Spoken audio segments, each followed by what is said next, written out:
Okay, so ngayon pinapainit ko na yung kanin dito sa microwave kasi mga yung isang saing ko ng kaldero, mga 4 na araw ko pa siyang kakainin. So, I need to microwave na lang ganyan-ganyan, microwave the rice, ganyan, to make it heat or make it hot. Ganyan. So, meron ako ditong binibake. Ayan, yan yung binibake ko na parang meron siyang beef and meron siyang bagoong and meron siyang parang puso ng saging. So, mixed patty, ganyan. So, baked patty, yan, vegetable with a little bit of beef. And, ayun.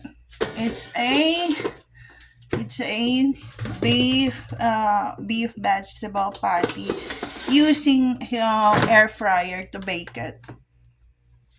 So, ayan. Ayan na siya. And, meron pa ako ditong ibibake na isda. Ayan. Kasi, I don't wanna buy, oil, because it's easy na maubos talaga yung oil, yung mantika, madaling maubos, ganyan-ganyan. So, I just use the air fryer to cook all those food.